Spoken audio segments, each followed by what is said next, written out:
Almost one-third of Texans who called the National Domestic Violence Hotline in the first half of last year reported economic or financial abuse. That information comes from a report by the nonprofit Texas Appleseed. As KXAN Steffi reports on a new state law that will help survivors stuck in debt because they were either pressured into it or it happened without their knowledge.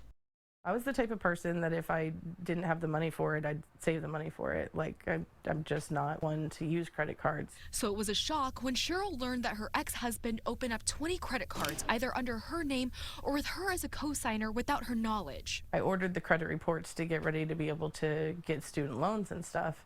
And all of a sudden, what I thought would be like 3-4 pages came back as, inch-thick files. Waking up and basically finding out that I was bankrupt without realizing it. Her attorney, Carla Sanchez Adams, says it's been tough for Texans in these situations. And that can impact not just getting a loan, getting a car, transportation, which may be sorely needed, but also, housing, employment. But a new law will allow Texans in these cases to get a police report that requests that consumer reporting companies block information stemming from identity theft. In order to get that block, you have to have an identity theft report, which includes a police report. The hope is that now they can get those protections and remedies available to traditional identity theft victims. It's not just men that do this to women, it's parents that do this to kids, it's wives that do this to husbands. It's all different situations. Like, anybody can experience this. Cheryl hopes this will help other survivors know the law is on their side.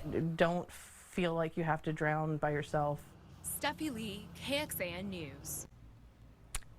This law goes into effect September 1st. So does Monica's law. It's another aimed at protecting domestic violence victims. It would require the state to compile the names of anyone with a protective order against them as a result of domestic violence.